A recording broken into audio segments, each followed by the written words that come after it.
Hello all, welcome to AI fusion. तो आज की जो हमारी प्रॉब्लम स्टेटमेंट है वो है कॉन्क्रीट स्ट्रेंथ प्रिडिक्शन। इसका मतलब जो हमें प्रिडिक्ट क्या करनी है, कॉन्क्रीट स्ट्रेंथ।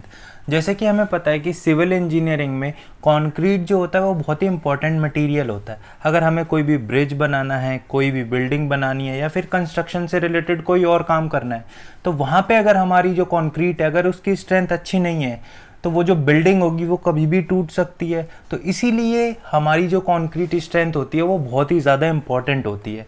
और आज हम उसी को एनालाइज करेंगे और उसके लिए एक मॉडल बनाएंगे जो कि हमारी कॉन्क्रीट स्ट्रेंथ को प्रिडिक्ट करेगा, यानी कौन सा ऐसा बेस्ट मिक्सचर है या फिर बेस्ट कॉम्पोजिशन है हमारी मटेरियल्स का। जैसे कि सीमेंट हो गया, कितना सीमेंट डलेगा, कितना ब्लास्ट फर्नेस स्लैग डलेगा, कितना फ्लाई ऐश डलेगा और कितना उसमें वाटर का कंपोजिशन रहेगा कि जो हमारी कंक्रीट है उसकी जो स्ट्रेंथ होगी वो काफ़ी अच्छी होगी।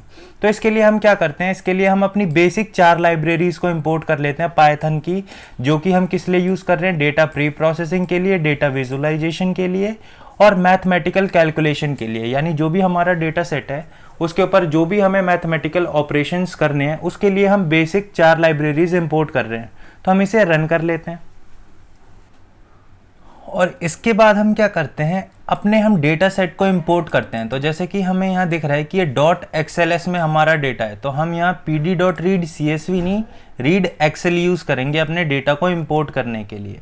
उसके बाद हम क्या करते हैं, अपने डेटा सेट की शेप चेक करते हैं कि इसमें कितने नंबर ऑफ़ रोज़ हैं और कितने नंबर ऑफ़ कॉलम्स हैं। तो जैसे कि हमें यहाँ पे दिख रहा है कि यहाँ पे 1030 नंबर ऑफ़ रोज़ हैं और 9 हमारे पास कॉलम है। इसके हम क्या करते हैं, हेड चेक करते हैं, यानी टॉप 5 रोज चेक करते हैं। तो इसमें हमें दिख रहा है कि ये है सीमेंट, यानी सीमेंट का ये कंपोजिशन डल रहा है हमारे कंक्रीट में और ये हम इस यूनिट में मेज़र कर रहे हैं। ऐसे ही ब्लास्ट फर्नेस का भी हमें दे रखा है कि हम किस यूनिट में मेज़र कर रहे हैं, वाटर का भी दे रखा है। ऐसे ही हमें सारे फीचर्स का दे रखा है कि जो हम एक मिक्सचर बना रहे हैं उस मिक्सचर के अंदर कौन सा जो मटीरियल है वो कितना डलेगा, और इसके हिसाब से हमें यहाँ पे क्या दे रखी है, स्ट्रेंथ दे रखी है कि कंक्रीट की क्या स्ट्रेंथ होगी, और इसका भी हमें यहाँ पे ये यूनिट गिवन है। अब हम आगे चलते हैं और हम ये देखते हैं कि ये जो हमें ऊपर डेटा सेट गिवन है इसके अंदर क्या कोई डुप्लीकेट वैल्यूज़ हैं और हैं तो वो कितनी है। तो हम इसे रन करते हैं और यहाँ पे हमें दिख रहा है जैसे कि हमारा सीमेंट के अंदर कितनी डुप्लीकेट वैल्यूज़ हैं, 750। ऐसे ही हमारा ब्लास्ट फर्नेस में कितनी है, 843। और ऐसे ही यहाँ पे हमें हर एक फीचर्स की हम डुप्लीकेट वैल्यूज़ को देख सकते हैं। अब हम एक काम करते हैं, अब हम ये देखते हैं कि हमें अपने डेटा सेट के अंदर करना क्या क्या है। तो जैसे कि हमने यहाँ पे ये जो डेटा सेट देखा इसके अंदर कोई भी कैटेगोरिकल वेरिएबल नहीं है। इसका मतलब हमें कोई भी कैटेगोरिकल वेरिएबल को हैंडल करने की भी कोई ज़रूरत नहीं है। इसमें हमारा डेट टाइम वेरिएबल भी नहीं है, जिसे हम टेम्पोरल वेरिएबल भी बोलते हैं, तो हमें उसे भी हैंडल करने की ज़रूरत नहीं है। तो इसमें हमारे पास सिर्फ और सिर्फ कौन से न्यूमेरिकल वेरिएबल्स हैं। तो इसमें हमें क्या क्या करना है, एक तो हमें मिसिंग वैल्यूज़ चेक करनी है कि हमारे डेटा सेट के अंदर मिसिंग वैल्यूज़ हैं या फिर नहीं है, और अगर मिसिंग वैल्यूज़ होती हैं तो फिर उन्हें कैसे हैंडल करना है हमें ये भी देखना है। फिर हमें ये देखना है जो भी हमारे पास न्यूमेरिकल वेरिएबल्स हैं उसमें से कितने कॉन्टीन्यूअस हैं और कितने डिस्क्रीट है। उसके बाद हमें ये देखना है कि क्या हमारे डेटा सेट के अंदर आउटलायर्स हैं, और उसके बाद हमें ये देखना है कि relationship between independent and dependent variable, मतलब जो डिपेंडेंट वेरिएबल है और जो इंडिपेंडेंट वेरिएबल है उनके बीच में कैसा रिलेशनशिप है। तो हम स्टार्ट करते हैं अपनी मिसिंग वैल्यूज से। तो सबसे पहले हम क्या करते हैं, इसको रन करते हैं और यहाँ पे हमें ये देखने को मिल रहा है कि हमारे पास 0 मिसिंग वैल्यूज़ हैं। इसका मतलब कि हमारे पास एक भी मिसिंग वैल्यू नहीं है, तो हमें मिसिंग वैल्यू को हैंडल करने की कोई ज़रूरत नहीं है क्योंकि हमारे पास मिसिंग वैल्यूज़ हैं ही नहीं। उसके बाद हम देखते हैं डेटा सेट डॉट डिस्क्राइब, यानी हम अपने डेटा को डिस्क्राइब करते हैं और शॉर्ट में एक इंसाइट लेते हैं अपने डेटा सेट की। तो हम यहाँ इसे समझते हैं एक फीचर से। फॉर एग्जाम्पल यहाँ पे सीमेंट में टोटल नंबर ऑफ वैल्यूज कितनी है, 1030, और एवरेज जो वैल्यूज हैं सीमेंट की वो है 281। स्टैंडर्ड डेविएशन 104 है। इसका मतलब ये है कि मीन से कितनी दूर हमारी जो है वो वैल्यूज स्प्रेड है। तो ये है हमारा फर्स्ट स्टैंडर्ड डेविएशन। अब इसकी वैल्यू 104 है, इसका मतलब जो फर्स्ट स्टैंडर्ड डेविएशन है वो मीन से 104 की दूरी पे है, यानी कि हम मीन में 104 प्लस करेंगे तो हमें with in first standard deviation की एक रेंज मिल जाएगी जब हम मीन में प्लस और माइनस करते हैं 104 को। फिर हम चलते हैं अपने 25th परसेंटाइल पे, और इसे हम क्वार्टाइल भी बोलते हैं। इसका मतलब यह है कि जो भी सीमेंट में वैल्यूज हैं वो सारी की सारी 192 से कम है, और उनका जो परसेंटेज है वो है 25। इसका मतलब कि 25% of total values of cement जो हैं वो 192 से कम है। Same with 50%। 50% में क्या है कि जो 50% सीमेंट की वैल्यूज है वो 272 से कम है। ऐसे ही जो 75th परसेंटाइल है, या हम इसे थर्ड क्वार्टाइल भी बोलते हैं, उसमें जो 75% ऑफ वैल्यू है सीमेंट की वो 350 से कम है। और यहाँ पे हम ये जो 50% है इसको हम मीडियन भी बोलते हैं। अब इससे हमें एक और चीज़ पता चलती है, अगर हमारे मीन में और इस मीडियन में डिफरेंस ज़्यादा आता है, इसका मतलब ये होता है कि हमारी जो सीमेंट है इसके अंदर आउटलायर्स हैं। लेकिन हम यहाँ पे देख सकते हैं कि ज़्यादा डिफरेंस नहीं है, इसका मतलब यहाँ पे जो आउटलायर्स हैं वो कम है। जिस केस में ज़्यादा डिफरेंस होता है उसमें हमारे आउटलायर्स जो होते हैं वो ज़्यादा होते हैं। अब ये जो हमने जैसे सिस्टम फीचर को एनालाइज किया है, सीमेंट फीचर को एनालाइज किया है, यहाँ पर हर एक जैसे स्टैंडर्ड डेविएशन का क्या मतलब है, मिनिमम वैल्यू का क्या मतलब है, 25th परसेंटाइल का क्या मतलब है, ऐसे ही हम हर फीचर को एनालाइज कर सकते हैं इन वैल्यूज के ऊपर। तो ये हमें डिस्क्राइब से एक छोटी सी इंसाइट्स मिल जाती है अपने डेटा सेट के बारे में। अब हम क्या करते हैं, अब हम कोरिलेशन को चेक करते हैं अपने डेटा सेट के अंदर कि कोरिलेशन क्या है। तो यहाँ पे मैंने सिंपल यूज किया है dataset.corr, जिससे कि हम कोरिलेशन चेक करेंगे। तो इसे रन करते हैं।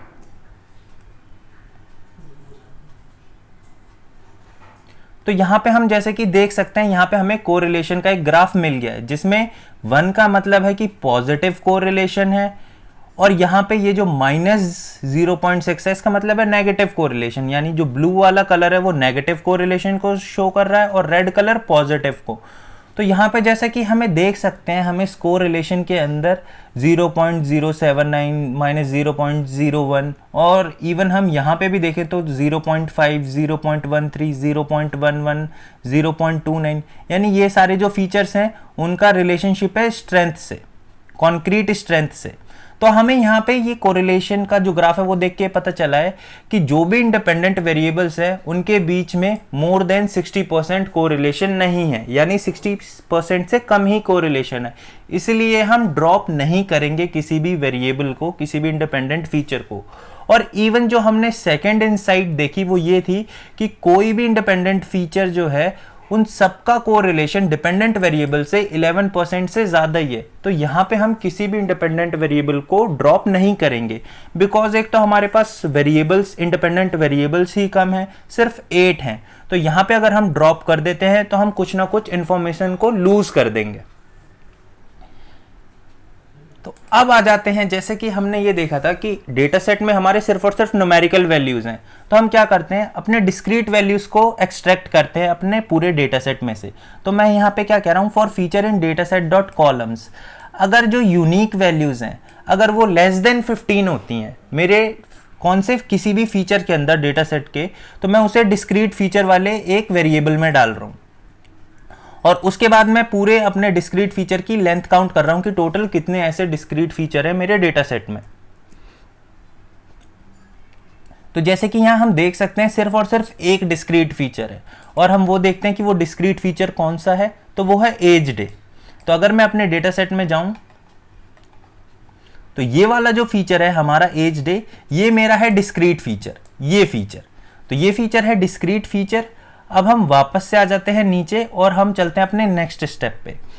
अब हम क्या करते हैं, अब हम ये देखते हैं कि हमारे पास जो भी कॉन्टिन्यूअस वेरिएबल हैं, जो कि बाकी के 7 वेरिएबल बच गए जो कि कॉन्टिन्यूअस वेरिएबल हैं, उनका हम डिस्ट्रीब्यूशन चेक करते हैं। तो उनका डिस्ट्रीब्यूशन चेक करने के लिए यहाँ पे मैं क्या कर रहा हूँ, यहाँ पे मैं सिंपल डिस्प्लॉट का यूज़ कर रहा हूँ, जो कि सीबॉन के अंदर है sns.displot, और उसके बाद मैं इसको प्लॉट कर रहा हूँ। तो ये मुझे क्या देगा, डिस्ट्रीब्यूशन।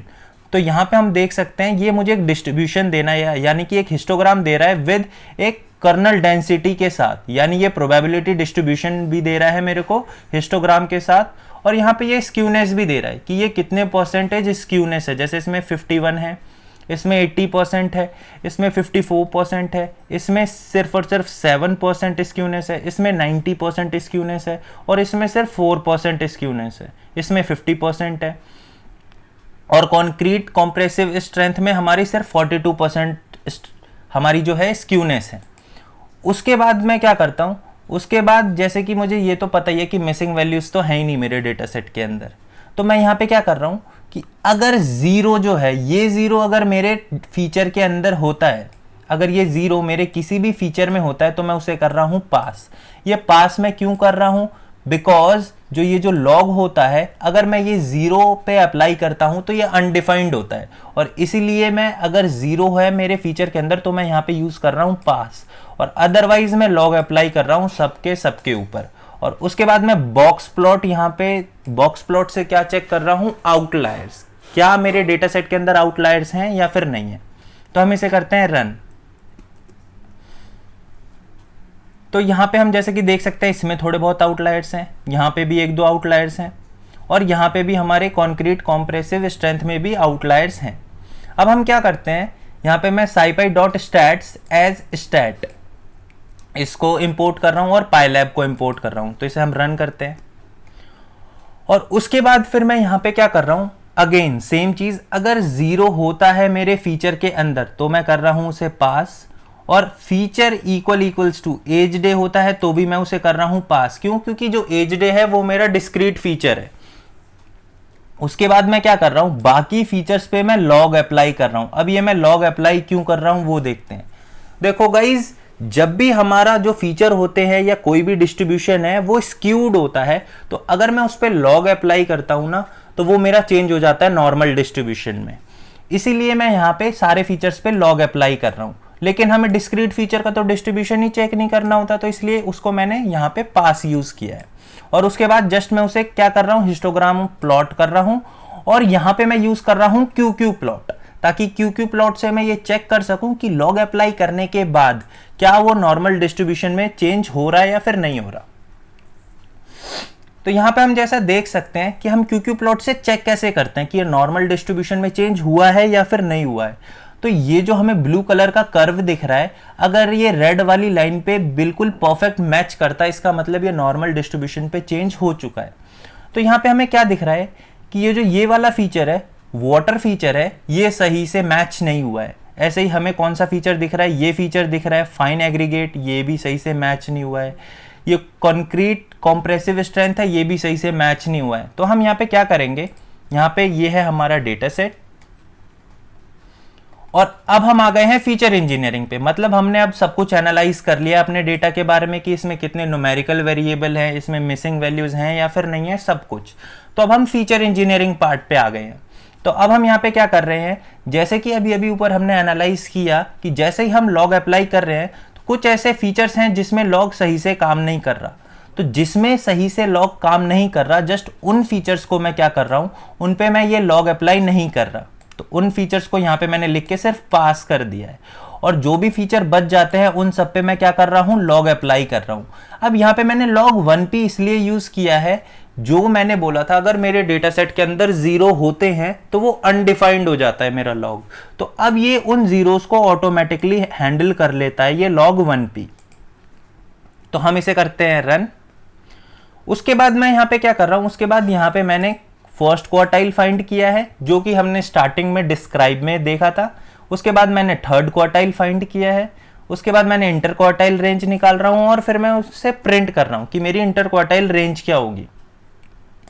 उसके बाद मैं क्या कर रहा हूँ, अपनी इंटर क्वार्टाइल रेंज में 1.5 का मल्टीप्लाई करके और Q1 से माइनस कर रहा हूँ और ऐसे ही Q3 में ऐड कर रहा हूँ 1.5 को मल्टीप्लाई करके। और इस रेंज के बाहर जो भी मेरे पॉइंट्स होते हैं मैं उन्हें ये मान रहा हूँ कि वो सारे के सारे आउटलायर्स हैं। तो मैं इसे रन करूँगा तो ये क्या होंगे, सारे के सारे आउटलायर्स रिमूव हो जाएंगे। और जैसे कि यहाँ मैं देख सकता हूँ 1030 नंबर ऑफ रोज से ये किस पे आ गया है, 928, यानी अराउंड 100 नंबर ऑफ रोज जो है वो मेरी डिलीट हो चुकी हैं, रिमूव हो चुकी हैं। अब मैं क्या करता हूं, अब मैं अपने डेटा को विजुअलाइज करता हूं, यानी मैं यहाँ पे मल्टीवेरिएट एनालिसिस करना चाहता हूं, सिर्फ ये देखने के लिए जो भी मेरे फीचर्स हैं, डिपेंडेंट फीचर्स हैं, वो मेरे डिपेंडेंट फीचर्स को कैसे अफेक्ट कर रहे हैं। तो इसे हम रन करते हैं। तो हम यहाँ जैसे कि देख सकते हैं कि हमें ये ग्राफ मिल चुका है। तो यहाँ पे हमें देख रहे हैं कि ये सारे जो पॉइंट्स हैं ये रैंडमली डिस्ट्रीब्यूटेड है, मतलब इनके बीच में कोई भी लीनियर रिलेशनशिप नहीं लग रहा है, ये रैंडमली डिस्ट्रीब्यूटेड है। तो ये तो इंडिपेंडेंट वेरिएबल्स के बीच में ये रैंडमली डिस्ट्रीब्यूटेड है। हम देखते हैं डिपेंडेंट वेरिएबल, यानी ये जो लास्ट वाली रो है यहाँ पर। तो यहाँ पे भी हम देख सकते हैं कि फर्स्ट वाले में थोड़ा बहुत लीनियर रिलेशनशिप है, लीनियर भी नहीं, ये थोड़ा बहुत हम कह सकते हैं कि पॉलिनोमियल रिलेशनशिप हो रहा है, यानी लीनियर नहीं है। सेकंड में भी लीनियर नहीं है, इसमें से किसी में भी लीनियर नहीं है। तो जस्ट हमें ये मल्टीवेरिएट एनालिसिस से क्या पता चल रहा है कि इसके अंदर अगर मैं लीनियर एल्गोरिदम यानी लीनियर रिग्रेशन को यूज करता हूं तो उसमें मुझे बहुत ही खराब एक्यूरेसी मिलेगी। तो मैं यहाँ क्या कर सकता हूं, तो यहाँ पे मैं असेंबल टेक्निक्स यूज कर सकता हूं, जैसे रैंडम फॉरेस्ट, XGBoost। जस्ट मुझे ये ग्राफ देखने से, मल्टीवेरिएट एनालिसिस करने से मुझे ये पता चल रहा है कि मैं कौन सा मशीन लर्निंग एल्गोरिदम यूज कर सकता हूं और कौन से मशीन लर्निंग एल्गोरिदम में मुझे बहुत खराब एक्यूरेसी मिलेगी। तो जैसे कि यहाँ पे हमें काफी ये छोटे ग्राफ दिख रहे हैं, तो हम क्या करते हैं, सिर्फ और सिर्फ अपना जो कॉन्क्रीट कॉम्प्रेसिव स्ट्रेंथ है इसको हम सारे फीचर से एनालाइज करते हैं कि इसका ग्राफ कैसा आ रहा है।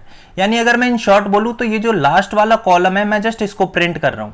तो यहाँ पे हम जैसे कि देख सकते हैं ये जो ग्राफ है यहाँ पे भी हमें कोई लीनियर रिलेशनशिप नहीं देख रहा, इसमें भी कोई लीनियर रिलेशनशिप नहीं है, इसमें भी कोई लीनियर रिलेशनशिप नहीं है। तो इसका मतलब अगर यहाँ पे हम लीनियर रिग्रेशन यूज करते हैं तो हमें बहुत ही खराब एक्यूरेसी मिलेगी। और यहाँ पे ये हमें सिर्फ 6-7 लाइन इस वजह से देखने को मिल रही है बिकॉज ये हमारा डिस्क्रीट फीचर है, ये कॉन्टिन्यूअस फीचर नहीं है। तो अब हम क्या करते हैं, अब हम जस्ट अपने एक्स और वाई को स्प्लिट कर रहे हैं, यानी यहाँ पे ये मैं अपने सारे फीचर्स डाल रहा हूँ इंडिपेंडेंट फीचर्स, और यहाँ पे मैं सारे अपने डिपेंडेंट फीचर डाल रहा हूँ। यानी हमारे पास एक ही डिपेंडेंट फीचर है तो मैं वो वाई में डाल रहा हूँ। तो इसे हम रन करते हैं और उसके बाद मैं फीचर स्केलिंग कर रहा हूं। तो गाइस फीचर स्केलिंग हर बार यूज करने की जरूरत नहीं होती। अगर हम लीनियर रिग्रेशन या फिर हम कोई ऐसा मशीन लर्निंग एल्गोरिदम यूज कर रहे हैं जहां पे हम यूक्लिडियन डिस्टेंस या फिर मैनहट्टन डिस्टेंस यूज कर रहे हैं तो वहां पे फीचर स्केलिंग की जरूरत पड़ती है। लेकिन अगर हम कोई ऐसा मशीन लर्निंग एल्गोरिदम यूज कर रहे हैं जैसे random forest, decision trees, XGBoost, AdaBoost, तो यहाँ पे फीचर स्केलिंग की कोई रिक्वायरमेंट नहीं होती। लेकिन यहाँ पे हम लीनियर रिग्रेशन भी यूज करेंगे और असेंबल टेक्निक भी यूज करेंगे। तो जस्ट बिकॉज इसीलिए हम ये क्या कर रहे हैं, फीचर स्केलिंग यूज कर रहे हैं। उसके बाद आते हैं यहाँ पे हम सिंपल कुछ नहीं कर रहे, ट्रेन ट्राइस्ट स्प्लिट से हम अपने डेटा को स्प्लिट कर रहे हैं। किसमें, एक्स ट्रेन में, एक्स टेस्ट में, वाई ट्रेन में, वाई टेस्ट में। एंड गाइज रिमेंबर ये ऑर्डर चेंज नहीं होना चाहिए, अदरवाइज ये वैल्यूज हमें सही नहीं मिलेंगी। उसके बाद हम देखते हैं लीनियर रिग्रेशन। हमने तो ये देखा कि भाई लीनियर रिग्रेशन में हमने मल्टीवेरिएट एनालिसिस में ये देखा था कि लीनियर रिग्रेशन बेकार एक्यूरेसी देगा, फिर भी हम क्यों यूज कर रहे हैं, जस्ट ये देखने के लिए कि जो हमने मल्टीवेरिएट एनालिसिस में देखा था, जो हमने कंक्लूड किया था कि लीनियर रिग्रेशन बेकार एक्यूरेसी देगा, तो वो दे रहा है या नहीं दे रहा। तो उसके लिए मैं क्या कर रहा हूँ, सबसे पहले लीनियर रिग्रेशन को इंपोर्ट कर रहा हूँ, मीन स्क्वायर्ड एरर इस मैट्रिक्स को इंपोर्ट कर रहा हूँ एरर कैलकुलेट करने के लिए, और R2 स्कोर को इंपोर्ट कर रहा हूं जस्ट ये देखने के लिए कि मेरी R स्क्वायर की वैल्यू क्या आ रही है। और R स्कोर करता क्या है, R स्कोर करता क्या है, बेसिकली R स्क्वायर मेरा बेस्ट फिट लाइन की गुडनेस देखता है, उसको मेजर करता है कि क्या ये जो मेरी बेस्ट फिट लाइन है वो सही है या फिर नहीं है। तो यहाँ पे मैंने क्या किया, एक रेग नाम का लीनियर रिग्रेशन का ऑब्जेक्ट क्रिएट किया और जस्ट मैंने फिट किया है एक्स ट्रेन वाई ट्रेन, और उसके बाद मैं प्रिडिक्ट कर रहा हूं और यहाँ पे मैं अपने R स्कोर को कैलकुलेट कर रहा हूं और इसको हम करते हैं रन। तो यहाँ पे हम देख सकते हैं जैसे कि मुझे बहुत ही ज्यादा बेकार एक्यूरेसी मिल रही है और वो एक्यूरेसी है अराउंड 69%, और जो मेरी एडजस्टेड R स्कोर है वो मुझे मिल रहा है क्या, 68.62%, जो कि R स्कोर से थोड़ा सा कम है। अब हम ये देख लेते हैं कि हम बेसिकली यूज क्यों करते हैं एडजस्टेड R स्कोर को। तो गाइज एडजस्टेड R स्कोर का यहां पे मैंने क्या किया, जस्ट सिंपल मैंने कुछ नहीं किया, मैंने सिर्फ एक फॉर्मूला लिखा है, 1 minus R score n-1 n-p-1, जहां पे ये जो p है ये नंबर ऑफ प्रेडिक्टर्स है और आप नंबर ऑफ फीचर्स भी बोल सकते हो। तो आर स्कोर हम यूज करते हैं किस चीज के लिए, बेस्ट फिट लाइन की गुडनेस देखने के लिए। बट लेट सपोज जो मेरे नंबर ऑफ फीचर्स हैं अगर वो आपस में कोरिलेटेड हैं तो मेरे को जो एक्यूरेसी मिलती है आर स्कोर से वो कभी भी अच्छी नहीं मिलती। तो इसलिए हम यूज करते हैं एडजस्टेड आर स्कोर। और अगर यहाँ पे फीचर्स मेरे कोरिलेटेड भी हैं तब भी ये मेरे को जो एक्यूरेसी देता है वो अच्छी एक्यूरेसी देता है, काफ़ी गुड एक्यूरेसी मिलती है मुझे एडजस्टेड आर स्कोर का यूज़ करके। और जो एडजस्टेड आर स्कोर की वैल्यू होती है ये हमेशा जो आर स्कोर होता है उससे या तो कम होती है या उसके इक्वल होती है। इक्वल कब होती है, जब हमारे डेटा सेट के अंदर कोई भी फीचर आपस में कोरिलेट नहीं कर रहे तो एडजस्टेड आर स्कोर और आर स्कोर की वैल्यू इक्वल होती है। लेकिन अगर कोरिलेशन है इंडिपेंडेंट वेरिएबल्स के बीच में तो इसकी वैल्यू कम होती है। और जैसे कि हमने देखा था कि हमारे डेटा सेट में भी कोरिलेशन था लेकिन लेस देन 60% था, लेकिन स्टिल था तो, और इस वजह से ही हमें यहाँ पे थोड़ी सी हम देख सकते हैं कि वैल्यू में हमें डिफरेंस दिख रहा है जो कि एडजस्टेड आर स्कोर की वैल्यू कम है। अब हम यहाँ पे क्या करते हैं, अपने RMSE वैल्यू को भी कैलकुलेट कर लेते हैं, रूट मीन स्क्वायर्ड एरर को भी, और जो कि आ रहा है हमारा अराउंड 0.25%। और अब हम आ जाते हैं रैंडम फॉरेस्ट की तरफ। अब हम असेंबल टेक्निक का यूज करते हैं। जैसे कि हमने जस्ट मल्टीवेरिएट एनालिसिस करके हमें यह पता चला था कि हम रैंडम फॉरेस्ट यूज कर सकते हैं।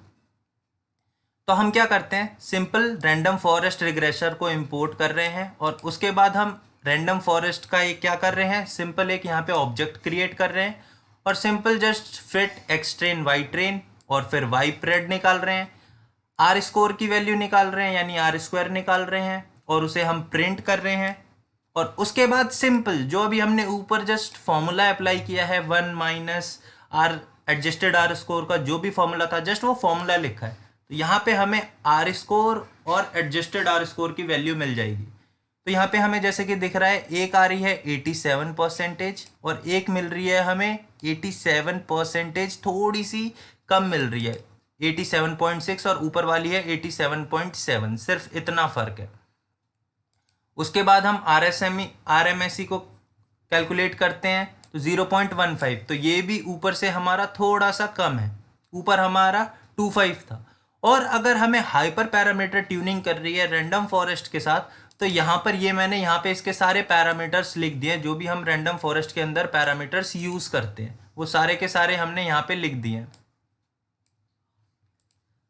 तो अब हम चलते हैं अपने XGBoost की तरफ और XGBoost में हम देखते हैं हमें क्या एक्यूरेसी मिल रही है। तो हमने यहाँ पे क्या किया है, इंपोर्ट XGBoost किया है और हमने फिर एक XGBoost का ऑब्जेक्ट क्रिएट किया है और उसके बाद हमने क्या किया है, fit X train Y train और सिंपल ऊपर की तरह वाई प्रेड और स्कोर निकाला है और फिर एडजस्टेड आर स्कोर और आर स्कोर को हमने यहाँ पे प्रिंट किया हुआ है। अगर अब हम इसे रन करें तो यहाँ पे हमें वैल्यू क्या मिल रही है, एक की वैल्यू मिल रही है 91% और एक की वैल्यू मिल रही है 91.7 और एक की 91.8, थोड़ा सा डिफरेंस है। अब हम क्या करते हैं, क्रॉस वैलिडेशन यूज करते हैं। क्रॉस वैलिडेशन के लिए हम क्या कर रहे हैं, क्रॉस वैल स्कोर को इंपोर्ट कर रहे हैं और उसके बाद हम एस्टिमेटर में अपना बेस्ट XGB मॉडल रख रहे हैं यानी ये वाला मॉडल रख रहे हैं और उसके बाद एक्स ट्रेन वाई ट्रेन और क्रॉस वैलिडेशन की हम वैल्यू रख रहे हैं 10 और उसके बाद हम क्या कर रहे हैं, यहाँ पे इसको हम प्रिंट कर रहे हैं और प्रिंट में क्या कर रहा हूँ, मीन वैल्यू को मैं प्रिंट कर रहा हूँ। यानी कि अब मैं ये नहीं बोलूंगा कि मेरी XGBoost जो मॉडल है उसकी एक्यूरेसी 92% है, नहीं, मैं ये बोलूंगा कि जो मेरे XGBoost की मीन एक्यूरेसी है वो है 92%, बिकॉज यहाँ पे इसने क्या किया है, इन 10 एक्यूरेसीज का मीन लिया है और जो कि 92% आ रहा है। अब हम XGBoost में देखते हैं कि हमने रैंडम फॉरेस्ट यूज किया और XGBoost यूज किया तो हमें 92% यानी XGBoost में हमें ज़्यादा एक्यूरेसी मिल रही है। तो हम यहाँ पे क्या करते हैं, हम XGBoost के साथ ही हाइपर पैरामीटर ट्यूनिंग करते हैं और इसके लिए मैं इंपोर्ट कर रहा हूँ रैंडमाइज्ड सर्च CV को और ग्रिड सर्च CV को। लेकिन यहाँ पे मैं personally randomized search CV use कर रहा हूँ, आप ग्रिड सर्च CV भी यूज़ कर सकते हैं। यहाँ पे जो रैंडमाइज्ड सर्च CV होगा वो थोड़ा फास्ट होता है और ग्रिड सर्च CV हमेशा स्लो होता है, क्योंकि जो रैंडमाइज्ड ग्रिड सर्च CV है, जो हमारा रैंडमाइज्ड सर्च CV है, ये क्या है, ये रैंडमली वैल्यूज को पिक करता है जिसकी वजह से ये फास्ट है। तो हम इसे इंपोर्ट कर लेते हैं। उसके बाद ये यहाँ पे मैंने अपने पैरामीटर्स में ये नंबर ऑफ वैल्यूज़ दे दी हैं, जिसमें से ये बेस्ट वैल्यूज़ को सेलेक्ट करेगा। तो इसे भी हम रन कर लेते हैं। और यहाँ पे मैंने रैंडमाइज सर्च सीवी में अपने क्या दिया है, बेस्ट एक्सजीबी मॉडल दे दिया है। और पैराम डिस्ट्रीब्यूशन में मैंने ये पैरामीटर्स फॉर टेस्टिंग यानी कि ये वाले पैरामीटर्स दे दिए हैं। और उसके बाद आइट्रेशन 5 दी है, क्रॉस वैलिडेशन 5 है, और रैंडम स्टेट जो है वो मैंने 51 दे दी है, ताकि बार बार ये वैल्यूज़ चेंज ना हो, सेम रहे, जस्ट बिकॉज इसलिए। और उसके बाद मैं क्या कर रहा हूँ, फिट कर रहा हूँ एक्स ट्रेन और वाई ट्रेन को, बिल्कुल सिंपल है।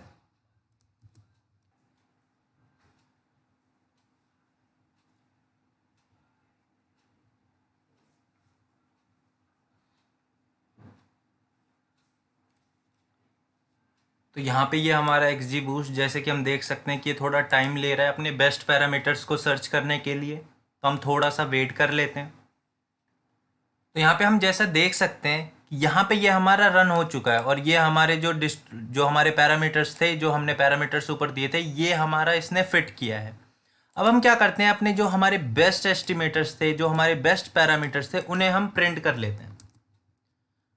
तो ये थे हमारे बेस्ट पैरामीटर्स। अब हम इनको ही क्या करेंगे, इनको ही हम यहाँ पे रख देंगे। यहाँ पे 95, 45 ये जो हमारे पैरामीटर्स हैं, ये बेस्ट सेलेक्ट किए हैं हमारे रैंडमाइज सर्च सीवी ने। तो हम इसको यहाँ पे रख देते हैं। और उसके बाद हम क्या करते हैं, फिट करते हैं एक्स ट्रेन और वाई ट्रेन को। और उसके बाद हम क्या करते हैं, अपने आर स्कोर को हम यानी कि आर स्क्वायर को हम प्रिंट कर लेते हैं, और इसे हम रन करते हैं। और उसके बाद हम यहाँ पे जस्ट क्या कर रहे हैं, आर स्कोर को, या फिर हम आर स्क्वायर भी बोल सकते हैं, इसको हम प्रिंट कर रहे हैं, और एडजस्टेड स्कोर को भी हम प्रिंट कर रहे हैं। तो हम इसे भी रन करते हैं। और हम ये देखते हैं कि यहाँ पे हमारी जो वैल्यू है एडजस्टेड आर स्कोर की, वो क्या आ रही है 91.8, और आर स्कोर की आ रही है 91.9। और हम आ जाते हैं अब एक्सजी बूस्ट पे विदाउट हाइपर पैरामीटर ट्यूनिंग। तो ये थी हमारी 91.8। तो हमारी 91.8 थी आर स्कोर की वैल्यू, और यहाँ पे हमें मिल रही है 91.9। यानी कि हम देख सकते हैं कि हमें थोड़ा सा डिफरेंस यहाँ पे देखने को मिल गया है हाइपर पैरामीटर ट्यूनिंग के साथ। अब हम क्या करते हैं कि इस पे भी हम क्रॉस वैलिडेशन अप्लाई करते हैं, और क्रॉस वैलिडेशन के साथ हम मीन एक्यूरेसी देखते हैं कि इस हाइपर पैरामीटर ट्यूनिंग की एक्सजी बूस्ट के साथ मीन एक्यूरेसी क्या आ रही है। तो हमें यहाँ पे जैसे कि दिख रहा है कि इसकी मीन एक्यूरेसी जो आ रही है वो आ रही है 92.2%। और हम अपने पहले वाले क्रॉस वैलिडेशन की एक्यूरेसी देख लेते हैं, जो कि हमारी विदाउट हाइपर पैरामीटर ट्यूनिंग थी। तो ये आ रही थी 92.0%। और अगर हम इस क्रॉस वैलिडेशन की देखें तो 92.2% आ रही है। तो यानी कि हाइपर पैरामीटर ट्यूनिंग के साथ हमने अपनी एक्यूरेसी को कुछ हद तक अच्छा कर लिया है। तो अब हम ये हमारा मॉडल बन के रेडी हो चुका है, और जिसकी एक मीन एक्यूरेसी जो एक्सजी बूस्ट मॉडल के साथ है वो है 92% अराउंड। अब हम जब भी कोई भी नया मिक्सचर लेके आएंगे, उसमें हम अलग अलग कंपोजिशन डालेंगे। फॉर एग्जांपल हमने डाला वाटर इतना है, इसमें ब्लास्ट फर्नेस इतना है, हर एक चीज़ की हमने कंपोजिशन डाल दिया, और वो हमें क्या प्रिडिक्ट करेगा, वो हमें प्रिडिक्ट करेगा कॉन्क्रीट स्ट्रेंथ को। तो ये था इस प्रोजेक्ट के बारे में। और यहाँ पे मैंने बहुत सारे फीचर इंजीनियरिंग में ट्रांसफॉर्मेशन की टेक्निक्स को यहाँ पे लिस्ट किया हुआ है।